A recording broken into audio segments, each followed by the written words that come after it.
Et lorsqu'ils sont revenus dans la maison, attention, ils ont découvert que la porte était ouverte.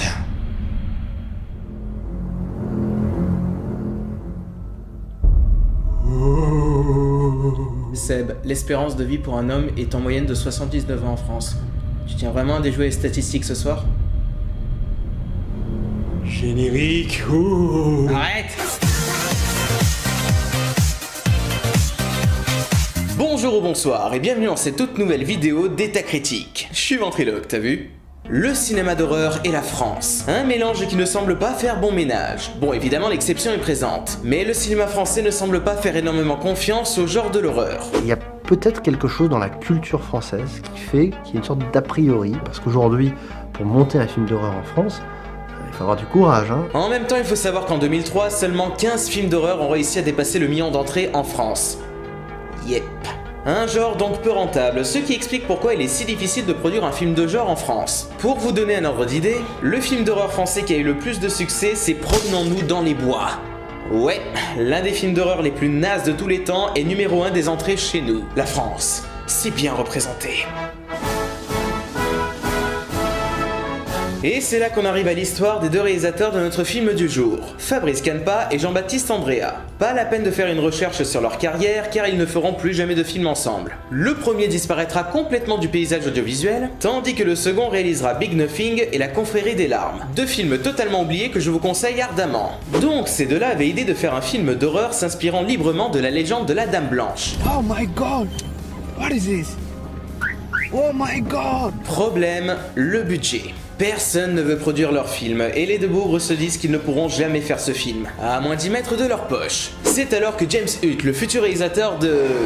Oh putain, Brice Denis, Cellphone et Lucky Luke entrent en jeu pour produire le film. Ouais, bon alors, dit comme ça peut faire peur, hein, mais au final... Heureusement qu'il était là, quoi. Et c'est d'ailleurs pour ça que dans son film Hellphone, les deux personnages principaux vont voir un film au cinéma, et qu'il s'agit, ni plus ni moins, de Dead End. Coïncidence ? Je ne crois pas. James Hutt, étant conscient que le film ne pourrait pas se faire en France, demande aux deux réalisateurs de faire le tournage aux États-Unis avec un casting 100% américain. On retrouve donc Ray Wise, que vous avez pu apercevoir dans Twin Peaks ou Robocop. Si, c'est bien lui. Et Lin Shaye, que l'on connaît actuellement pour avoir joué dans quelques productions Blumhouse. Blah. Bon, encore ça va, c'est pas tapé Paranormal Activity dans le lot. Dead End sort donc l'année qui est pour moi un nouveau tournant dans le cinéma d'horreur. Après le ras-le-bol du public à la fin des années 80, il faudra attendre l'arrivée de ce putain de Scream avant que le genre ne revienne sur le devant de la scène. Ce qui a donné naissance à plusieurs rejetons indirects qui tenteront de surfer sur le succès du film. Super la source d'inspiration, faut pas s'étonner que les films soient pourris, hein. Heureusement, le public finira par se lasser de cette tendance post-Scream qui disparaîtra petit à petit pour notre plus grand plaisir. L'année 2003 est donc un renouveau pour le cinéma d'horreur. Plus sérieux, plus brutal et surtout plus pertinent. C'est ainsi que pour 2003, on aura droit à des films tels que Détour mortel, Haute tension, le remake de Massacre à la tronçonneuse, 28 jours plus tard, Cabin Fever, etc. Et donc parmi ce regain d'intérêt, est-ce que Dead End trouve sa place ? Le film raconte l'histoire d'une famille typique américaine, le soir de Noël. Ayant peur d'arriver en retard, le père décide de prendre un raccourci. Mauvaise idée. Et c'est à ce moment-là que des choses étranges vont se produire. La route semble interminable. La nuit ne laisse jamais place au jour. Des événements paranormaux se multiplient et les membres de la famille disparaissent petit à petit. Autant vous le dire tout de suite, j'aime beaucoup Dead End. Bon, c'est pas un chef-d'œuvre, mais c'est un film qui a le mérite de réussir ce qu'il entreprend. Alors le concept peut paraître simple, et d'un côté il l'est. Mais les réalisateurs réussissent à rendre l'exercice bougrement efficace. Les deux Français savent qu'ils peuvent créer un sentiment d'oppression chez le spectateur, et ce malgré l'espace très dense dans lequel se trouvent les personnages. S'inspirant de la scène culte de la mort aux trousses, cette longue route interminable devient alors plus oppressante qu'une simple cabane abandonnée. Il faut noter d'ailleurs l'excellent travail au niveau de la lumière, éclairant juste ce qu'il faut pour qu'on comprenne l'essentiel, pas comme Alien vs Predator Requiem, mais pas trop non plus pour que l'on ne voit pas à plus de 5 mètres des personnages. Du coup, cette petite route anodine constamment encerclée par le noir a eu son petit effet sur moi. Mais c'est bien beau d'avoir le décor idéal, mais il faut quand même un minimum de matière. Et heureusement il y en a. Un landau mystérieux en plein milieu de la route qui ne cesse d'apparaître, des cris de bébé inquiétants à la radio, des silhouettes étranges qui rôdent autour de nos personnages, etc. Des effets tout simples, absolument pas révolutionnaires, mais utilisés avec un dosage suffisamment efficace pour qu'il fonctionne sur moi. Une efficacité qui fait que j'étais très souvent sur mes gardes à chaque fois qu'il y avait un plan d'ensemble de la route sombre, où n'importe quoi pouvait surgir de l'obscurité sans crier gare. Rien de fou, je suis d'accord avec vous, mais cette sobriété permet au film de ne jamais partir dans un grand guignolesque qui aurait certainement détruit la crédibilité de l'ensemble. Et ça passe aussi par l'économie de moyens. Lorsque l'on a un budget restreint, même pour un film d'horreur, il faut faire très attention. Il ne faut pas trop en montrer, en tout cas pas trop frontalement parce que sinon ce sera jugé trop cheap et ridicule, mais il faut malgré tout en montrer suffisamment pour satisfaire la demande d'un minimum de concret du spectateur. Et c'est là que l'on applique la règle du hors-champ, et là ça devient beaucoup plus simple. Même parfois un peu trop dans certains cas. Oh mon Dieu! Un tueur sanguinaire l'a coupé en deux. Ah, et maintenant il l'a décapité. Quelle horreur! Mais dans Dead End, le hors-champ est utilisé intelligemment. Lorsque la famille découvre un cadavre, ce dernier n'est jamais montré intégralement, mais la réaction des personnages en dit suffisamment long pour que le spectateur commence à se faire tout seul une idée du carnage. Et forcément, on va imaginer les pires choses possibles. À juste raison. Et là où Dead End tire bien son épingle du jeu, c'est qu'il réussit parfaitement à retranscrire la confusion des personnages. Pourtant, il y avait de quoi avoir peur au début. Quand je disais que c'était la famille typique américaine, je ne déconnais pas. On a le père blasé, la mère niaise, le garçon lourd, la fille sensible avec son beau gendre sportif. Et quand j'ai démarré le film, au bout du premier quart d'heure, je me suis dit... Ouais, c'est quand même vachement cliché tout ça.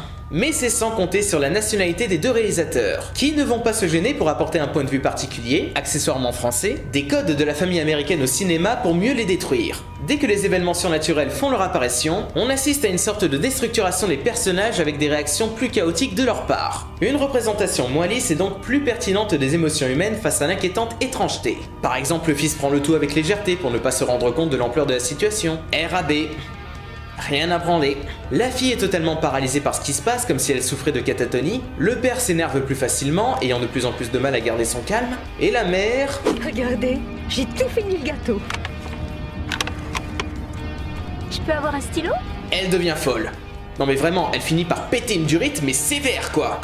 Et ceci, mesdames et messieurs, est la réaction de Lin Shaye lorsqu'elle a vu Insidious 3. Et cette confusion chez les personnages finit par se répercuter chez le spectateur, qui ne sait plus s'il doit être mal à l'aise ou s'il doit rire. Un peu comme The Visit de Shyamalan en fait. Là où certaines scènes sont intentionnellement drôles... Oh, fais chier! Y a pas de tonalité? Non, Laura, j'ai oublié le numéro du 18. D'autres nous plongent tellement dans la folie que la peur n'est jamais loin du rire. Et ce mélange inconfortable participe à la réussite du long métrage. Le moment où la mère devient folle par exemple. Si on le prend au second degré, ben on peut se marrer car elle est juste barge quoi. Marion, j'ai dessiné Brad, regarde. Ça, c'est sa jambe qui pendait. Mais putain, si on le prend au premier degré, ben c'est juste glauque quoi. Et tout le film on nage dans cette incertitude volontaire, ce qui fait qu'on est aussi dérouté que les personnages. Et ça aide vachement pour s'attacher à eux. Les acteurs parviennent à nous offrir une interprétation solide, retranscrivant parfaitement la montagne russe émotionnelle des personnages qu'ils jouent. Dieu sait que ça aurait pu partir dans le surjeu total, mais je n'ai jamais eu l'impression que la limite était dépassée. Bon après, je ne recommande pas vraiment la VF qui ne rend pas justice aux acteurs.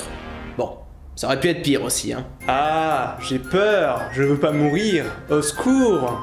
En conclusion, Dead End est un film que j'aime beaucoup et que je vous invite à découvrir si ce n'est pas déjà fait. Mais la réussite de ce long métrage met en avant un autre problème avec les productions françaises. On peut pester contre le fait que des artistes français s'exportent aux États-Unis, mais il faut reconnaître que sans ça, Dead End n'aurait jamais marché, voire jamais vu le jour. Grâce au marché du DVD, le film a remporté plus de 77 millions de dollars, alors qu'il bénéficiait d'un budget ridicule de 900 000 dollars. Une somme tellement peu élevée que c'est dingue d'imaginer qu'ils n'ont pas réussi à réunir un si petit budget en France. Parce que pour un budget pareil en France, il aurait fallu que le film fasse entre 100 000 et 200 000 entrées dans le pays. C'est pas la mort. Ben d'un côté si. Seulement 9 films français ont réussi à passer les 100 000 entrées jusqu'à maintenant. Donc imaginez en 2003, à une époque où un film d'horreur français sortait tous les 5 ans, et qu'il fallait attendre la sortie de Promenons-nous dans les bois pour que le succès soit un minimum rentable. Il faut se rendre à l'évidence. Les films d'horreur, bah ça marche pas en France. Et ce pour plusieurs raisons. Déjà, le public se lasse. Faut dire que le cinéma d'horreur est un genre tellement codifié et restreint que c'est difficile de trouver quelque chose de réellement novateur parmi tout ce qui sort. Ce n'est pas pour rien que la grande majorité des remakes sont des films d'horreur. Ensuite, la restriction d'âge, qui n'est qu'un détail pour certains, et qui pourtant a une incidence sur le succès d'un film. Puis et surtout, le ras-le-bol dans les salles. Combien d'entre nous se sont plaints à chaque fois qu'on allait voir un film d'horreur que la salle était insupportable à cause d'adolescents débiles et irrespectueux? Ça a de quoi dégoûter ce genre de truc. Alors imaginez pour un film d'horreur français, considéré comme étant forcément plus nul qu'un film d'horreur américain. Et c'est pour ça que les réalisateurs français se cassent aux États-Unis, pour ne pas avoir cette étiquette qui condamnerait d'entrée leur film. Parce que le public a toujours une forme de mépris en ce qui concerne les films d'horreur français. Quelquefois à tort, mais malheureusement souvent à juste raison. Pour vous donner un ordre d'idée, janvier 2003, des Français font un film aux États-Unis, ça donne Dead End. Le même mois, des Français font un film en France, ça donne Brocéliande.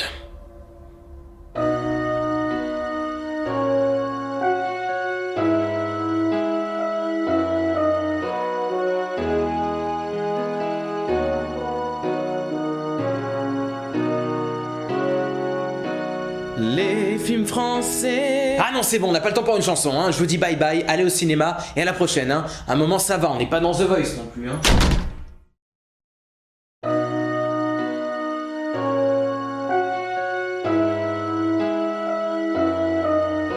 N'y pense même pas.